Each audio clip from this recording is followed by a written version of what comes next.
Hi everyone, welcome back. Today I am sharing with you some of my favourite tips for saving money at Christmas. The first tip I have is to set a budget. The most important thing you need to do first is to work out how much you've got to spend, and this needs to be for everybody that you need to buy for presents, and if you are hosting Christmas, you also need to include how much food you anticipate you are going to buy and set a budget for that too. The best way I find to do this is to make a list. I absolutely love a list, and I will have a list for absolutely everything. So make a list, decide who you are going to buy for and how much budget you have per person to spend and how much budget you have for food, and take it from there. Once you've set your spending limit, I feel it's really important not to deviate from that. If that's the amount of money you've got, that's it. Don't be tempted by all the high street retailers encouraging you when you're out shopping to, just buy this extra thing or buy that extra thing. Once you've made your list, stick to it, be ruthless, and don't deviate from there. When deciding who you're buying for, you really do not need to buy for everybody. You don't need to buy for every work colleague, every person you might work with, the woman that works in the post office, the postman. You don't need to do it. Limit who you buy for and make sure that the people that you're buying presents for are the most important people in your life. Do not leave buying presents till the last minute.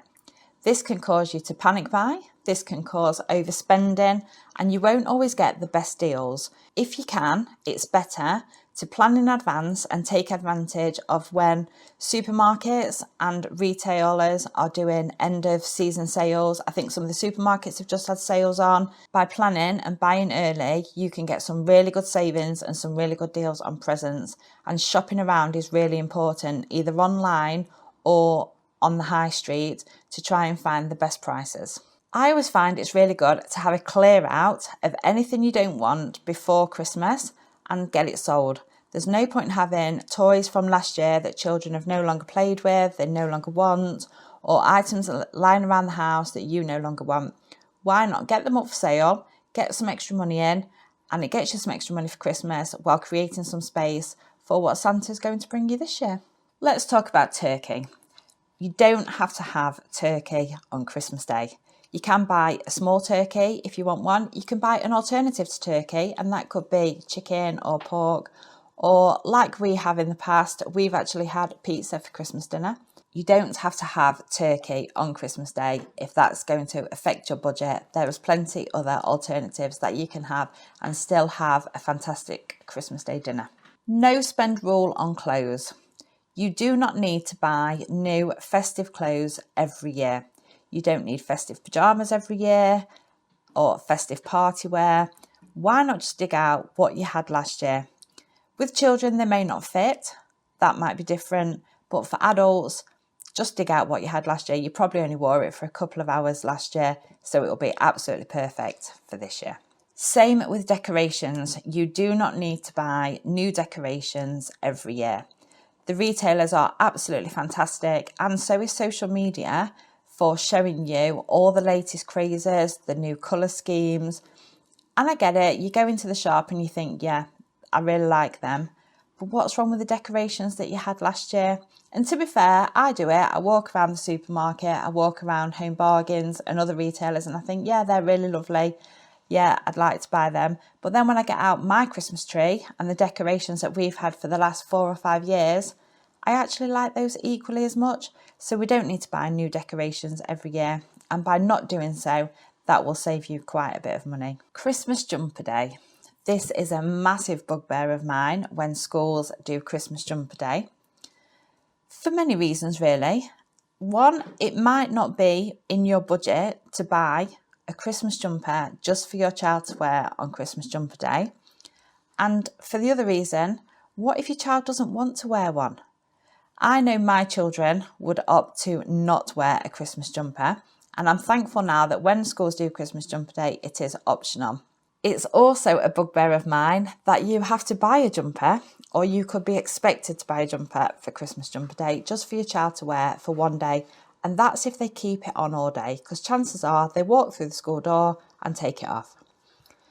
If your children do like wearing Christmas jumpers, then you don't need to buy one at full price. There's plenty of places that you can buy them, like Vinted or Facebook Marketplace, or even family. If you've got family that have got children a similar age or older to yours, then why not swap and share Christmas jumpers? I know in the past I've handed Christmas jumpers to my sister for her son, and then she's handed them back to me, and we've shared them. So one purchase of a Christmas jumper has actually served multiple children. When my children's schools have Christmas jumper day, it is now optional as to whether they go in a Christmas jumper or whether they go in school uniform.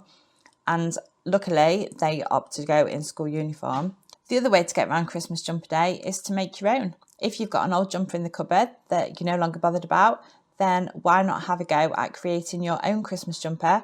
You can put a design on the front by either using fabric paints or vinyl, or if you've got some tinsel in your Christmas decorations, then simply just glue some tinsel around the bottom and around the cuffs, or just use some pins and pin it on and make your own.